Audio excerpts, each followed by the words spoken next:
Assalamualaikum warahmatullahi wabarakatuh. Innal hamdalillah nahmaduhu wa nasta'inuhu wa nastaghfiruh. Wa na'udzu billahi min sururi anfusina wa min sayyiati a'malina. May yahdihillahu fala mudhillalah wa may yudlil fala hadiyalah. Asyhadu an la ilaha illallah wahdahu la syarikalah wa asyhadu anna Muhammadan abduhu wa rasuluhu la nabiyya ba'da. Amma ba'd. Sebagai seorang yang mukmin, perintah tentang sholat dan zakat itu hampir selalu bersamaan. Maaf, ini saya katakan hampir. Ada perintah sholat, maka ada perintah untuk berzakat. Ayat yang memberitakan tentang sholat dan zakat itu hampir kita temui di sepanjang surat di dalam Al-Quran. Dan kita harus meyakini pula bahwa banyaknya ayat-ayat tentang perintah sholat, zakat itu tidak saling berkontradiksi satu sama lain, akan tetapi saling berhubungan, saling mendukung, saling menjelaskan di antara satu dengan yang lain. Itulah kuasa Allah Sang Maha Teliti. Sholat dan zakat sama-sama perintah yang diturunkan Allah kepada hambanya. Sholat yaitu hubungan, bentuk peribadatan bentuk peribadatan antara sang hamba atau abdi untuk menyembah kepada sang Kholik dengan sujud. Bentuk penghambaan diri kepada sang Kholik, sang pencipta atau sang ilah dalam hal kita melakukan sholat. Untuk zakat sama-sama perintah dari sang pencipta. Manfaatnya dapat dirasakan untuk berbagi dengan sesama, yaitu hubungan kemanusiaan antara manusia satu dengan yang lain. Jadi ada dua hubungan, baik hubungan vertikal maupun hubungan horizontal yang harus dilakukan oleh manusia. Mari kita cermati ayat demi ayat tentang sholat disertai dengan zakat. Kita cari surat-surat yang ada di dalam Al-Quran. Yang pertama, Quran surah 2 ayat 43. Dan laksanakanlah sholat, tunaikanlah zakat, dan rukuklah bersama orang-orang yang rukuk. Quran surah 2 ayat 110. Dan laksanakanlah sholat, tunaikanlah zakat, dan segala kebajikan yang kamu lakukan adalah untuk dirimu. Kemudian di Quran surah 2 ayat 177, yang melaksanakan sholat, menunaikan zakat, dan orang-orang yang menepati janji apabila dia berjanji. Ayat 277 yang artinya, sungguh orang-orang yang beriman mengerjakan kebajikan, melaksanakan sholat, dan menunaikan zakat, mereka mendapat pahala di sisi Tuhannya. Kemudian di Quran surah 4 An-Nisa ayat 77 dan ayat 162 yang artinya, tetapi orang-orang yang mendalam ilmunya di antara mereka dan orang-orang yang beriman, mereka beriman kepada Al-Quran yang diturunkan kepadamu dan kepada kitab-kitab yang diturunkan sebelummu. Begitu pula mereka yang melaksanakan sholat dan menunaikan zakat dan beriman kepada Allah dan hari kemudian. Kepada mereka akan kami berikan pahala yang benar. Jadi sudah ada 6 ayat, jadi dapat kita mengetahui bahwa sholat, zakat. Selain itu kita melaksanakan sholat, zakat, maka kita akan diberikan pahala yang benar sesuai dengan janji Allah. Maka kalau kita lanjutkan, mencari ayat-ayat tentang sholat, tentang zakat, maka kita akan temukan lagi banyak lagi pengetahuan tentang sholat, tentang zakat. Quran surah 5 ayat 55 yang artinya, sesungguhnya penolong-penolongmu hanyalah Allah dan Rasulnya dan orang-orang yang beriman, yang melaksanakan sholat dan menunaikan zakat seraya tunduk kepada Allah. Quran surah 9 atau At-Taubah ayat 5 yang artinya, jika mereka bertobat dan melaksanakan sholat serta menunaikan zakat, maka berilah balasan kepada mereka. Sungguh Allah Maha Pengampun, Maha Penyayang. Jadi dapat pengetahuan yang baru bahwa bertobat adalah salah satunya atau dengan menjalankan sholat dan berzakat. Kemudian di ayat 11 dan ayat 18 yang artinya sesungguhnya orang-orang yang memakmurkan masjid-masjid Allah hanyalah orang-orang yang beriman kepada Allah dan hari kemudian, serta tetap melaksanakan sholat, menunaikan zakat, dan mereka tidak takut kepada siapapun kecuali hanya takut kepada Allah. Maka mudah-mudahan mereka mendapatkan petunjuk.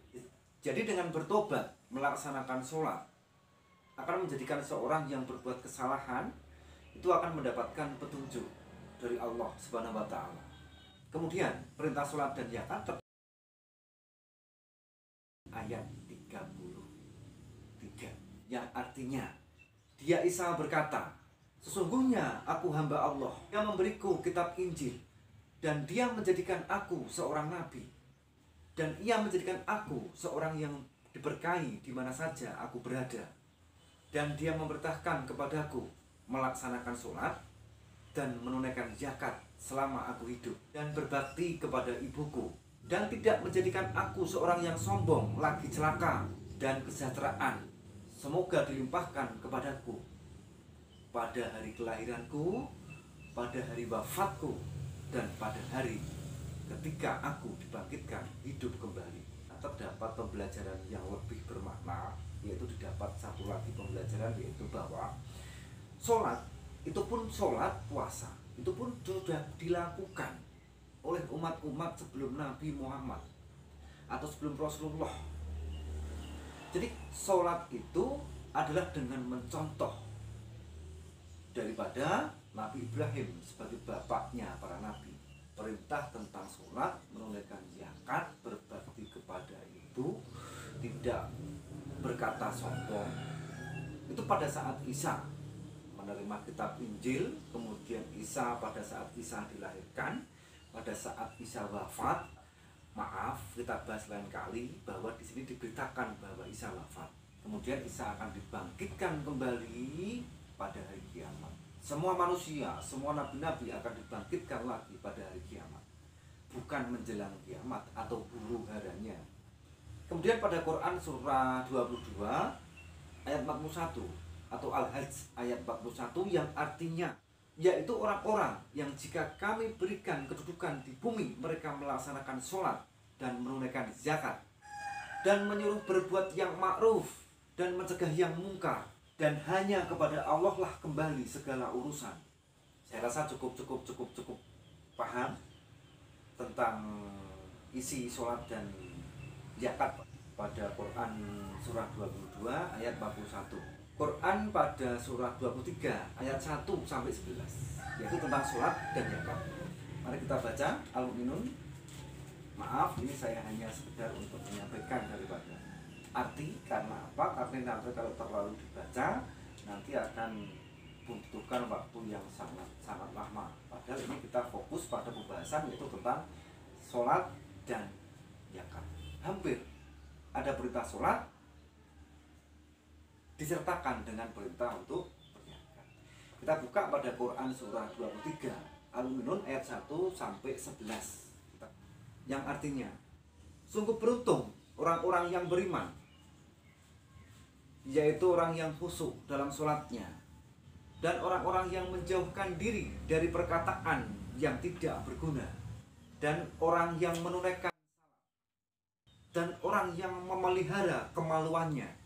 Maaf, ada tambahan, yaitu memelihara kemaluan. Artinya orang tidak boleh berzina kecuali terhadap istri-istri mereka dan hamba sahaya yang mereka miliki, maka sesungguhnya mereka tidak akan tercela.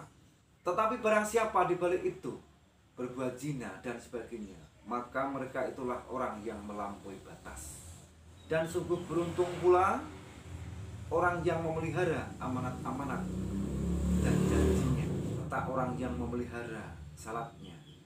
Mereka itulah orang yang akan mewarisi, yaitu yang akan mewarisi surga Firdaus. Mereka kekal di dalamnya. Pada konteks ayat 23 Al-Mu'minun ini ada perintah yaitu untuk sholat, tetapi penyertaannya atau langkah berikutnya adalah untuk memelihara kemaluan. Artinya tidak melakukan zina, kemudian memegang amanat atau janji. Apabila dia berjanji harus ditepati. Kemudian dijanjikan bahwa mereka itu akan mewarisi atau akan mendapatkan yaitu imbalan dari Allah Subhanahu wa taala, yaitu berupa surga Firdaus. Kemudian masih banyak ayat-ayat lagi yaitu tentang sholat, misalnya pada Quran surah 24 ayat 37, Quran surah 56 ayat 8, Quran surah 27 ayat 3, Quran surah 30 ayat 39. Maka kita buka yaitu Quran surah 24 ayat 37, yang artinya orang yang tidak dilalaikan oleh perdagangan dan jual beli dari mengingat Allah, melaksanakan sholat dan menunaikan zakat, mereka takut kepada hari ketika penglihatan menjadi guncang atau hari kiamat. Quran surah 27 ayat 1 sampai 3. Inilah ayat-ayat Al-Quran dan kitab yang jelas, petunjuk dan berita gembira bagi orang yang beriman, yaitu orang yang melaksanakan sholat dan menunaikan zakat, dan mereka meyakini adanya hari akhirat. Kemudian pada Quran surah 30 ayat 39, dan sesuatu riba atau tambahan yang kamu berikan agar harta manusia bertambah, maka tidak bertambah dalam pandangan Allah. Dan apa yang kamu berikan berupa zakat yang kamu maksudkan untuk memperoleh keridhaan Allah, maka itulah orang-orang yang melipat gandakan pahalanya. Jadi dengan kita sholat, kita dengan berzakat, maka kita akan dilipat gandakan pahalanya oleh Allah Subhanahu wa taala. Kemudian pada Quran surah 31 ayat 4 sampai 5, yang artinya inilah ayat-ayat Al-Quran yang mengandung hikmah sebagai petunjuk dan rahmat bagi orang-orang yang berbuat kebaikan, yaitu orang-orang yang melaksanakan sholat, menunaikan zakat, dan mereka meyakini akan adanya hari akhirat. Mereka itulah orang-orang yang tetap mendapat petunjuk dari Tuhannya, dan mereka itulah orang-orang yang beruntung. Jadi kita dengan bersolat, kita dengan berzakat, kita mengikuti petunjuk, serta dalam petunjuk itu ada berbagai ketentuan, ada berbagai kegiatan, aturan-aturan yang lain yang sesuai dengan petunjuk. Maka kita dapat dikatakan sebagai orang-orang yang beruntung, dan kita akan mendapatkan petunjuk. Setelah kita mendapatkan petunjuk, maka kita disebut sebagai orang-orang yang beruntung. Karena dengan petunjuk kita tidak akan tersesat, dengan petunjuk kita tidak akan celaka, dengan petunjuk kita tidak akan disiksa, dengan petunjuk pula kita akan dihindarkan dari azab api neraka. Kemudian pada Quran surah 33 ayat 33, di sini terdapat kesamaan yaitu 33.33. Meskipun terdapat 4 angka yang sama, terus kita tidak menghubung-hubungkan antara angka dengan angka. Misalnya kita berada pada tahun 1441 Hijriah, terdapat 2 angka yang sama, yaitu 1 dan 4. Kemudian tahun Masehi 2020 terdapat 2 angka yang sama pula. Terus kita hubung-hubungkan, terjadi demikian. Maka semua itu adalah Allah yang memutuskan. Allah telah memberitakan tentang kehidupan dunia, memberitakan sedikit tentang bagaimana nantinya kehidupan di akhirat. Jangan lantas kita percaya adanya dengan dukhan, adanya hantaman meteor. Tapi kalau sudah tiba saatnya, tidak hanya 1-2 meteor itu menimpa bumi, tapi ratusan ribuan meteor akan menghancar bumi, akan menghantam bumi. Kita lanjutkan pada Quran surah 33 ayat 33, yang artinya, dan hendaklah kamu tetap di rumahmu, dan janganlah kamu berhias dan bertingkah laku seperti orang jahiliyah zaman dahulu, dan laksanakanlah sholat, tunaikanlah zakat, dan taatilah Allah dan Rasulnya. Sesungguhnya Allah bermaksud menghilangkan wahai ahlul bait, dan membersihkan kamu sebersih-bersihnya. Dengan sholat, dengan zakat, maka kita akan mendapatkan diri kita yaitu benar-benar bersih. Yaitu untuk membersihkan diri, menyucikan diri, maka kita mengeluarkan zakat. Kemudian pada berita sholat dan zakat yang lain, yaitu pada Quran surah 41 Fusilat ayat 6, yang artinya Al-Quran memang memiliki sistematika Al-Quran. Banyak orang-orang yang mempelajari tentang Al-Quran, baik dari golongan orang-orang muslim sendiri maupun dari orang-orang non-muslim. Orang-orang muslim misalnya seperti Rashid Khalifa, sarjana dari Mesir, yang pada tahun sekitar 1993 mengadakan pameran sedunia tentang kajian Al-Quran. Dia menemukan betapa istimewanya Al-Quran. Salah satunya adalah setiap Al-Quran itu terdiri, alat pengeceknya adalah terdiri dari 19 malaikat penjaga. Karena ini hanya sekedar untuk menambah wawasan, boleh teman-teman pakai, boleh kalian ajukan. Salah satunya adalah surah pada Al-Quran terdiri dari 114. 114 bisa dibagi habis 19. Kemudian yang lain yaitu pada surat At-Taubah surat 9 tidak terdapat bismillah. Maka bismillahnya terdiri dari 113. Kurang dari satu. Yang satu di mana? Yang satu adalah pada ketika Raja Sulaiman mengirimkan surat kepada Ratu Bilqis. Ratu Bilqis membuka amplop. Di situ terdapat kata Bismillahirrahmanirrahim. Maka jadilah genap bahwa jumlah bismillahnya adalah 114. Orang-orang yang lain misalnya mereka non-muslim, misalnya Ludovici Maraji, Alexander Ross, mereka memang belajar untuk mendalami Al-Quran, tetapi mereka sengaja untuk mencari kelemahan, untuk mencari letak titik lemahnya di mana Al-Quran. Tetapi mereka sama sekali tidak mendapat titik kelemahan atau titik kontradiksi pada Al-Quran. Jadi Al-Quran ini, jadi Al-Quran dari Allah SWT, tidak ada kontradiksi yang ada di dalamnya. Tetapi kalau sudah terjadi perubahan, misalnya pada kitab-kitab saudara-saudara kita Nasrani, Injil sudah terjadi perubahan, maka banyak-banyak kontradiksi yang ada di dalamnya. Misalnya pada kitab Kejadian, Mazmur, Lukas, Matius, banyak sekali kontradiksi antara ayat yang satu dengan ayat yang lain. Berbeda dengan Al-Quran, ayat yang satu di surah ini terdapat di Quran surah yang lain, yang saling menjelaskan, yang saling berhubungan antara satu dengan yang lain. Kita lanjut pada Quran surah Fussilat ayat 6 dan 7, yaitu tentang perintah sholat dan zakat, yang artinya, katakanlah Muhammad, aku ini hanyalah seorang manusia seperti kamu, yang diwahyukan kepadaku bahwa Tuhan kamu adalah Tuhan yang Maha Esa. Karena itu tetaplah kamu beribadah kepadanya dan mohonlah ampunan kepadanya. Dan celakalah bagi orang-orang yang mempersekutukannya, yaitu orang-orang yang tidak menunaikan zakat dan mereka ingkar terhadap kehidupan akhirat.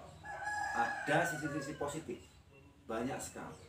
Tapi ada pula sisi-sisi negatifnya, yaitu sisi negatifnya itu pada Quran surah Fussilat, di mana seorang yang tidak menunaikan zakat maka dia akan celaka. Orang yang mempersekutukannya tidak menunaikan zakat, maka kecelakaanlah bagi orang yang dimaksud dalam Quran surah Fussilat. Kalau kita kupas tuntas, pastilah banyak sekali nanti perbendaharaan baik dari sisi positif maupun sisi negatif yang terdapat di dalam sini. Karena keterbatasan waktu, oleh karena itu maka saya cukupkan sampai di sini. Tema sholat zakat akan saya lanjutkan pada episode selanjutnya. Karena apa? Yang perlu penekanan di sini adalah tentang zakat. Karena sebentar lagi kita setelah melaksanakan puasa Ramadan 1 bulan penuh, maka sebelum pelaksanaan Idul Fitri, maka kita diwajibkan untuk berzakat fitrah. Yang tujuannya apa? Telah dijelaskan tadi, yaitu untuk menyucikan, membersihkan. Perintah untuk menunaikan zakat itu terdapat dalam Quran surah apa? Ayat berapa? Dapat teman-teman cari, yaitu pada Quran surah At-Taubah, Quran surah 9 ayat 60. Yang artinya, sesungguhnya zakat itu hanyalah untuk orang-orang fakir, orang miskin, amil zakat yang dilunakkan hatinya, mu'alaf, untuk memerdekakan hamba sahaya, untuk membebaskan orang yang berhutang untuk jalan Allah, dan untuk orang yang sedang dalam perjalanan, sebagai kewajiban dari Allah. Allah Maha mengetahui, Maha bijaksana. Jadi dasar pelaksanaan zakat adalah pada Quran surat At-Taubah ayat 6. Kalau kita mau mencari lagi ayat-ayat di dalam Al-Quran ini secara penuh, secara utuh, maka kita akan dapatkan lagi ayat-ayat yang berhubungan dengan zakat. Maka pengetahuan kita akan bertambah. Apa saja yang harus kita zakati? Sholat dan zakat merupakan bentuk kebajikan yang diterangkan pada Quran surah 2 Al-Baqarah ayat 277. Tentunya masih ada kebajikan-kebajikan yang lain. Kembali ke zakat.